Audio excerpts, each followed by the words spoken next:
তখন দেখা গেল যে আমার ওয়াইফ বললো যে তুমি ছেলের জন্য এটা লাগবে, এটা এটা নিয়ে এসো। তখন আমি ঘরে ঢোকার সময় আমি ওটা ভুলে যাই, আমি ওটা নিয়ে আসলে তখন সে আমাকে বলে যে তুমি তো অফিসের ব্যাপারে খুবই সিরিয়াস, কিন্তু তোমার ছেলের ব্যাপারে তো তুমি সিরিয়াস না। বাট আমার তো ওইটাও সিরিয়াস হওয়া দরকার ছিল, কারণ এটাও সমানভাবে আমার ইম্পর্টেন্ট, কিন্তু ওইখানে আমি ইম্পর্টেন্সিটাকে আমি কিন্তু ভুলে গিয়েছি এটার কারণে। তার মানে কি, আমি really anxiety, this is the real anxiety, যেটা আমি ফিল করেছি, যেটা আমাকে আমার অন্য রেসপন্সিবিলিটি যেটা আমার করা উচিত সেটা থেকে আমাকে উইথড্র করে নিয়ে আসছে। উইথড্রল হওয়ার কারণে ব্যালেন্সটা ঠিক মতো হয় না, তখনই আমরা সেটাকে বলবো অ্যাংজাইটিতে ভুগছি।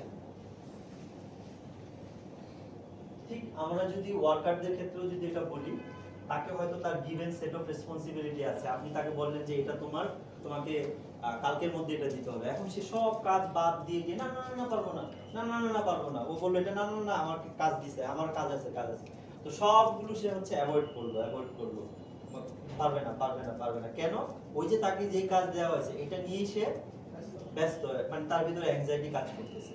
সো এই যে ব্যালেন্সটা যখন হচ্ছে না, তখন আমরা বুঝবো যে সে পার্টিকুলার কোনো একটা বিষয়ে তার অ্যাংজাইটি আসে। সাবস্টেন্স অ্যাবিউজ বলতে যে কোনো ধরনের নেশাদ্রব্য সেবন করাকে বোঝায়। কেউ যদি কোনো কিছু নেশার পারপাসে, বা এটাকে নেশার যে কোনো দ্রব্যই হতে পারে, হ্যাঁ, সেটা আপনার অ্যালকোহল থেকে শুরু করে, ক্যানাবিস থেকে শুরু করে, হিরোইন থেকে শুরু করে, আবার আমরা দেখি যে এই যে কত শিশুরা বা রাস্তায় যারা থাকে এরা জুতার গাম এক ধরনের এগুলো, হ্যাঁ, এগুলো নেয়, হ্যাঁ হ্যাঁ, সেই আঠা ব্যবহার করে, হ্যাঁ, আঠাগুলো নাক দিয়ে নিঃশ্বাস নিয়ে কিভাবে নেয়, আমার খুব ভয় লাগে দেখতে, মানে এদের চেহারা যে কি অবস্থা হয়েছে, স্বাস্থ্য যে কিরকম হয়, মানে চিন্তা করা যায় না, মানে খুবই ভয়ঙ্কর ধরনের নেশা, মানে এটা, তাই না? এবং এদেরকে ফেরানো খুব কঠিন এই জায়গাগুলো থেকে। তারপরে যেমন বিভিন্ন ধরনের ড্রাগস হতে পারে, বিভিন্ন ধরনের ঔষধ হতে পারে, হ্যাঁ, সেগুলো আমরা সাবস্টেন্স অ্যাবিউজের জায়গায় পার্সোনালিটি ডিসঅর্ডার মানে একটা মানুষের পার্সোনাল স্ট্রাকচার যেরকম স্বাভাবিকভাবে সেই মানুষটাকে আমরা যেভাবে চিনি জানি, হঠাৎ করে তার ভিতরে একটা পরিবর্তন চলে আসে এবং আনপ্রেডিক্টেবল হয়ে যায়। সে আনপ্রেডিক্টেবল, যে তার সম্পর্কে কোনো ধারণা করা যাচ্ছে না, কখন কি করবে, কি করে বসবে, এবং হচ্ছে এক এক সময় সে এক এক ধরনের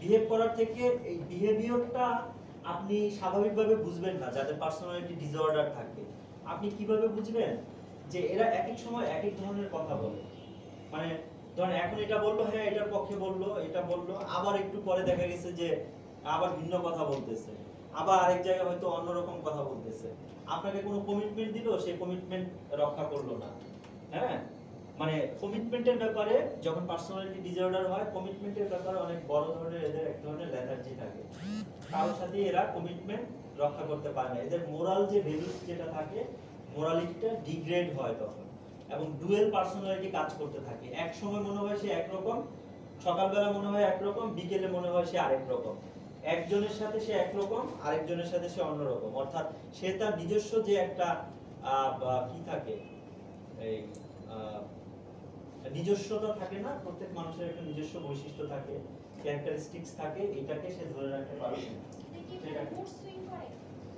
এক্স্যাক্টলি, মুড সুইং বলা যায়, মুড ডিসঅর্ডার আমরা বলতে পারি। মুড ডিসঅর্ডার পার্সোনালিটি ডিসঅর্ডার খুব কাছাকাছি, বাট মুড ডিসঅর্ডারটা এটাকে আপনার ডায়াগনোসিস করা যায়, হ্যাঁ, কেমিক্যাল টেস্টের মাধ্যমে মুড ডিসঅর্ডারকে ডায়াগনোসিস করা যায়, কিন্তু পার্সোনালিটি ডিসঅর্ডারকে ওইভাবে ডায়াগনোসিস করা যায় না, এটাকে আপনার সাইকোলজিক্যাল অ্যাসেসমেন্টে যেতে হয়। যেমন ব্রেনের কেমিক্যাল টেস্ট করে মুড ডিসঅর্ডারকে ডিটেক্ট করা যায়, তার নিউরোট্রান্সমিটারের লেভেলটাকে যদি মেজার করা যায়, তখন বোঝা যায় যে তার মুড ডিসঅর্ডার হচ্ছে, বাইপোলার মুড ডিসঅর্ডার যেটা আমরা বলি।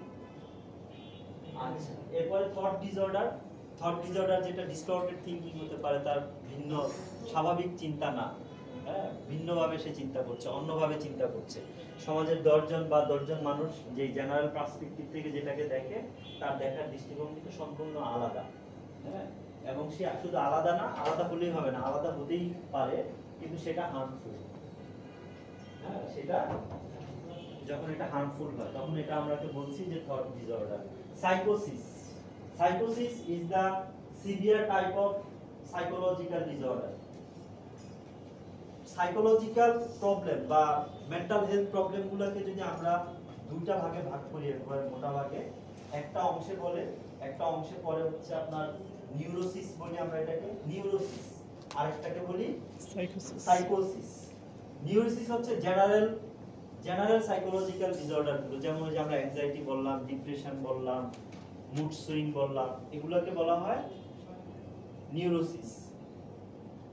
নিউরোসিস এবং সাইকোসিসের মধ্যে একটা প্রধান পার্থক্য হচ্ছে যাদের নিউরোসিস থাকে এদের সাথে এক্সটার্নাল ওয়ার্ল্ডের মানে বাহ্যিক পৃথিবীর, সমাজের, সাধারণ মানুষের, পরিবারের সম্পর্কটা ঠিক থাকে, সম্পর্কটা নষ্ট হয় না। সম্পর্কের অবনতি হয় কিন্তু সম্পর্কটা টোটালি কাট হয় না। এক্সটার্নাল রিয়েলিটির সাথে তাদের একটা সম্পর্ক থাকে, বন্ধন থাকে। কিন্তু যাদের সাইকোসিস ডেভেলপ করে তাদের সাথে এক্সটার্নাল রিয়েলিটির সাথে টোটালি সম্পর্কটা কাট আপ হয়ে যায়। তাহলে সেইটা কি ধরনের ডিসঅর্ডার? একটা উল্লেখযোগ্য ডিসঅর্ডার হচ্ছে সিজোফ্রেনিয়া। সিজোফ্রেনিয়া এটা is a very severe type of সাইকোসিস ডিসঅর্ডার। পোস্ট ট্রমাটিক ডিসঅর্ডার, কোনো একটা বড় ধরনের অ্যাক্সিডেন্ট হলো, লাইফে কোনো ধরনের একটা দুর্ঘটনা ঘটলো, সেটা ডিভোর্স হতে পারে, সেটা খুব কাছের কারো মৃত্যু হতে পারে, অথবা খুব কাছে কোনো ধরনের বড় ধরনের একটা অ্যাক্সিডেন্ট দেখা হতে পারে। যারা তাজরিন দেখেছে, যারা আপনার রানা প্লাজা দেখেছে, দে হ্যাভ ডেভেলপড দেয়ার সাইকোসিস। এটা সাইকোসিস ডেভেলপ করেছে তাদের মধ্যে, মানে প্রথম পর্যায়ে। পরবর্তীতে আস্তে আস্তে হয়তো তারা সুস্থ হয়েছে কিছুটা।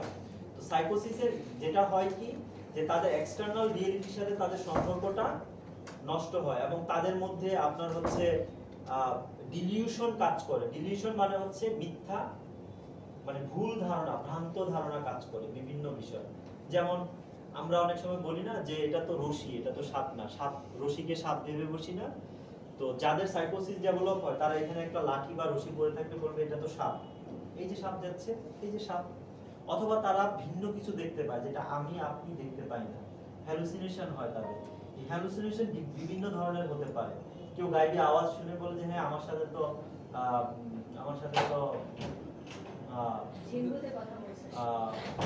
জিনভূত তো আছেই, যেমন বলে যে আমার সাথে তো ইয়ের কথা, এলিয়েনের না, যেমন সে হয়তো বলতে পারে যে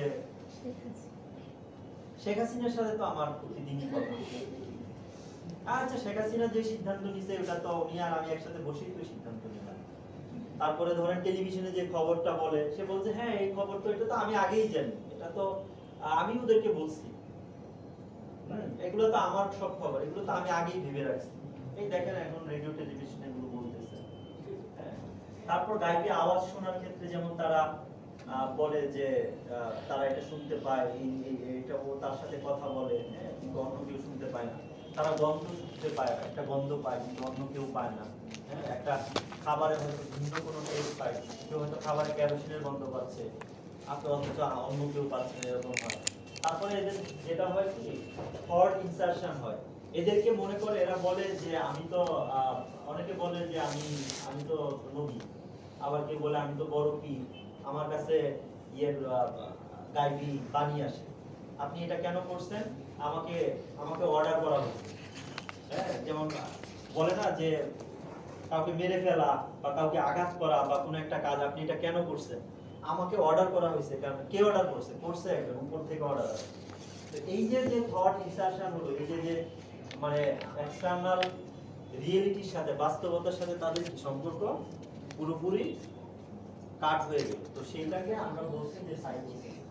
এই সাইকোসিসে আপনার ট্রিটমেন্ট আছে। এটা যদি বেটার, তাদেরকে যদি সাইকিয়াট্রিক ড্রাগ যদি তাদেরকে সঠিকভাবে যদি দেওয়া যায় এবং মানে এনভায়রনমেন্ট যদি দেওয়া যায়, তাহলে সাইকোসিস যারা আছে সেটা ড্রাগ নিতে চায় না। হ্যাঁ, নিতে চায় না। ড্রাগ খুব কষ্ট করে ওদেরকে, এটা খুব কষ্টকর, ঘরেও থাকতে চায় না, অনেক সমস্যা। যাই হোক, তারপরেও সুস্থ করা সম্ভব। তারপরে এই কারণেই তো আমরা তাদেরকে শেষ পর্যন্ত রিহ্যাবিলিটেশন সেন্টারে দিয়ে দেই, পাবনাতে পাঠায় দেই, অথবা শ্যামলী যেটা মেন্টাল হেলথ ইনস্টিটিউট, সেখানে আমরা অনেকেই তো সেখানে আমরা দেখি। করতে পারে। আপনার এই মেন্টাল হেলথ ইয়াগুলা এই হ্যাঁ। শুনলেই মানুষ হচ্ছে মানে যে সাইকোসিস যার হচ্ছে তাকে নিয়ে গেলাম মেন্টাল হসপিটালে, সে বলবে আমি কি পাগল নাকি, বলবে আমি কি পাগল, আমাকে এখানে নিয়ে আসছো। আদার্স কোনো নাম মানে আরো মানে সিনোনিমাস অন্য কোনো নাম দেওয়া দরকার এই প্রতিষ্ঠানগুলোর আবার।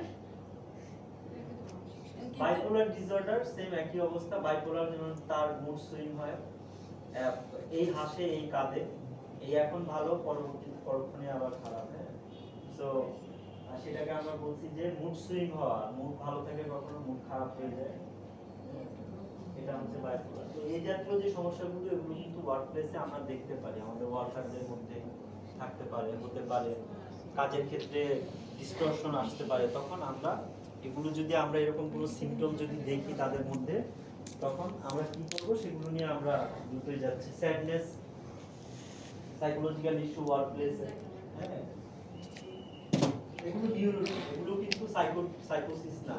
স্যাডনেস এটা নিউরোসিস, লস অফ এনার্জি এটাও নিউরোসিস। আগে যে পয়েন্টগুলো বললাম এটা আসলে আমাদের খুবই গুরুত্বপূর্ণ। এটা কি যারা আমরা ফ্যাক্টরিগুলোতে কাজ করি, মেন্টালি আমরা মনে করি যে আমার এনার্জি নাই। হ্যাঁ, ফেটিগ লাগে, অবসাদ লাগে, কোনো কিছু ভালো লাগতেছে না, কারোর সাথে কথা বলতেও ইচ্ছে করে না।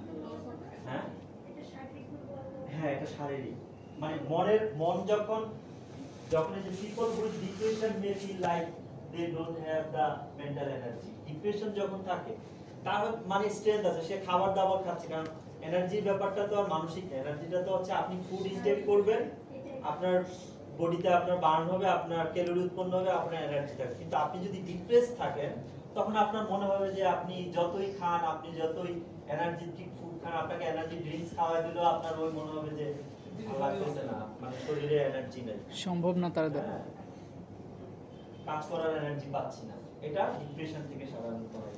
কেউ যদি ডিপ্রেশনে ভোগে তাহলে তাকে এনার্জেটিক করাটা একটু ডিফিকাল্ট, সে সবসময় লেস এনার্জি ফিল করে। যেখানে স্লো হয়ে যায় তখন মানুষ স্লো। আপনি কিন্তু একজন রাস্তায় যদি আপনি মানে জানি না আপনারা অবজার্ভ করেছেন কিনা, আমি যখন সিএমপি তে যখন পড়াশোনা করি তখন তো আমাদের মেন্টাল হেলথের উপরে আমাদের 6 মান্থের একটা কোর্স ছিল এবং আমরা এনএমইএইচে কিন্তু আমরা প্লেসমেন্টও করেছি 3 মাসের। তখন আমাদের কোর্সের একটা ছিল যে রাস্তায় আমাদেরকে দাঁড়ায় থেকে মানুষকে অবজার্ভ করতে হবে, অবজার্ভ করে মানে তাদের মুভমেন্ট দেখে আমাদেরকে মানে ছবি তুলতে হবে, মানে পিছন থেকে ছবি তুলতে হবে। আর যদি কেউ দেখে ফেলে তাহলে তাকে এক্সপ্লেইন করতে হবে, মানে ছবি তোলাটা তো একটা ব্যাপার ছিল। তো আমরা অনেক সময় অকওয়ার্ড সিচুয়েশনেও করছি, ছবি তুলতে হবে এবং ডকুমেন্ট করে তার এই মুভমেন্ট দেখে তার মেন্টাল স্টেট সম্পর্কে একটা ধারণা দিতে হবে আমাদের। তখন আমরা এই যে মানুষের পোস্টার মানে হাঁটা চলা, যারা রাস্তায় হেঁটে যায় আপনি একটু অবজার্ভ করে দেখবেন সবাই কিন্তু সমানভাবে হাঁটে না। হ্যাঁ, সেখান থেকে মানুষের হাঁটা থেকে মুভমেন্ট থেকে কিন্তু হ্যাঁ, আপনি মুভমেন্ট থেকে কিন্তু একটা মানুষকে যদি আপনি খেয়াল করেন তাহলে কিন্তু তার মেন্টাল স্টেট সম্পর্কে আপনি একটা ধারণা পাবেন। আমি জানি না আপনারা এটা কখনো করেছেন কিনা, এটা করে দেখবেন। কেউ যখন অন্যমনস্ক থাকে, অ্যাবসেন্ট মাইন্ডেড থাকে, তখন সে একভাবে হাঁটে, তার চোখের দৃষ্টি একরকম থাকে, তার পোস্টার একরকম থাকে। কেউ যখন অনেক বেশি কনসেন্ট্রেশন থাকে, এনার্জেটিক থাকে, তার মুভমেন্ট একরকম থাকে। কেউ যখন হতাশ থাকে তখন তার বসার ভঙ্গি একরকম থাকে, তাই না? এটা অবজার্ভ করলে কিন্তু এটা বোঝা যাবে। এবং এটা আপনার ফরেনসিক সাইকোলজি নামে একটা সাবজেক্ট আছে।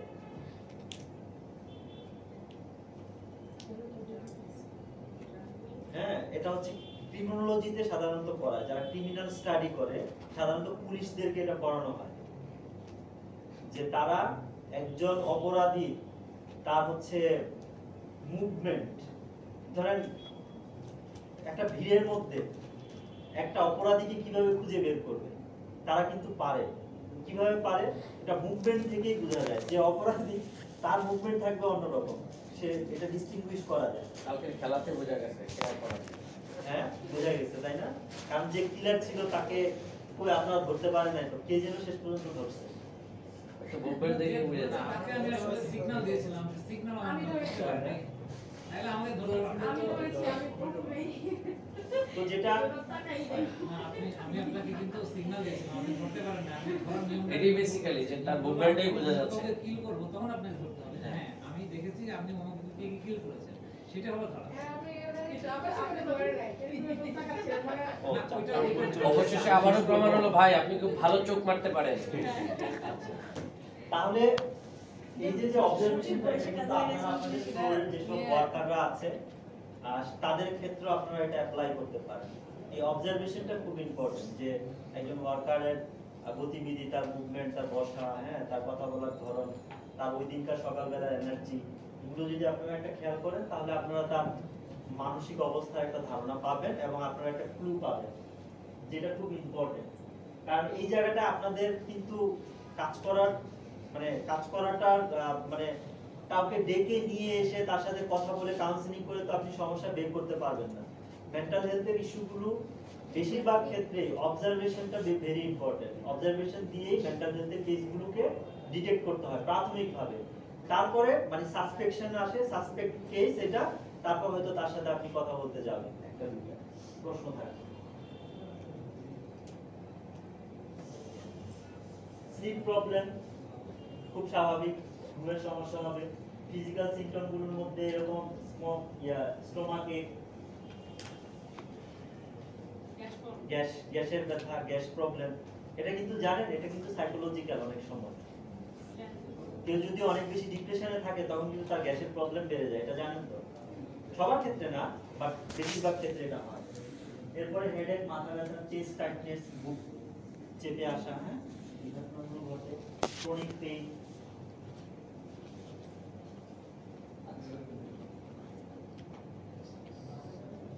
আশা হারায় ফেলে, কোনো বিষয়ে কোনো তার সে নৈরাশ্যতায় ভোগে, আশাবাদী থাকে না, বুক গড়ানোর আশা। লস অফ ইন্টারেস্ট, কোনো বিষয়ে আগ্রহ থাকে না, আগ্রহ হারায় ফেলে।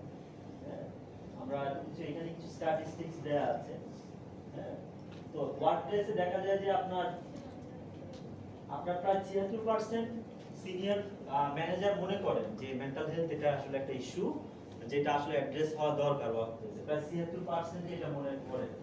হ্যাঁ, কিন্তু অনলি 11% এটা নিয়ে 11% সিনিয়র ম্যানেজার বা মানে মালিক পক্ষ বা ওই লেভেল থেকে 11%, 76% এর মধ্যে 11% ওই ধরনের ইনিশিয়েটিভ নেয়, বাকিরা ওটা ওই অনুধাবনের মধ্যেই থেকে যায়। আর দেখা যায় যে আপনার একটা ওয়ার্ক প্লেসে প্রতি 6 জনের মধ্যে একজনের মেন্টাল হেলথ প্রবলেম থাকে, পাওয়া যায়। এবং যাই হোক, আর 49% মনে করেন, ম্যানেজাররা মনে করেন যে এই বিষয়ে আসলে তাদের কর্মীদের বা তাদের ইয়েদের ক্যাপাসিটি বিল্ডিং বা ট্রেনিং দরকার আছে। যাই হোক, এই হচ্ছে আর কি অবস্থা। তার মানে বোঝা যায় যে বিষয়টা আসলে খুব সিরিয়াস, কিন্তু অনেক বেশি ইগনোর হয়। এখন আমরা কি করব? আমরা রিটার্ন টু ওয়ার্ক কোঅর্ডিনেটর হিসেবে আমাদের কাজ কি? আমরা কি এগুলো ট্রিটমেন্টে যাব? সম্ভব? খুবই সফিস্টিকেটেড ব্যাপার এই মেন্টাল হেলথের ইস্যুগুলো, তাই না? এটা হয় হিতে বিপরীত হয়ে যেতে পারে অনেক সময়। তো এটা খুবই কেয়ারফুলি আমাদেরকে হ্যান্ডেল করতে হবে। এখানে একটা কথা আছে, সেটা হলো এই মেন্টাল হেলথটা অনেক সময় ছোট কিছু অন্য কারণে, যেমন হতে পারে ফিনান্সিয়াল। আমি একটা কেস এই কারণে বলতেছি, আমার একটা লোক লেটে আসতো, অ্যাবসেন্ট করতো, আমি তার সাথে কথা বললাম, কি সমস্যা, তার বেবি অসুস্থ। তো আমাদের অফিসের ডাক্তার দিয়ে তার বেবিকে দেখায় কোথায় ট্রিটমেন্ট নিলে বেবি সুস্থ হবে। তার বেবি সুস্থ হওয়ার পরে সে ডিপ্রেশনে থাকতো, সে রাগী হয়ে থাকতো। তো তার বেবি যখন সুস্থ হয়ে গেল, এভাবে কোঅর্ডিনেট করে দেওয়ার পরে তারপর থেকে সে ওকে। তো এটা তো অনেক কিছুর উপর ডিপেন্ড করতে পারে মেন্টাল হেলথটা।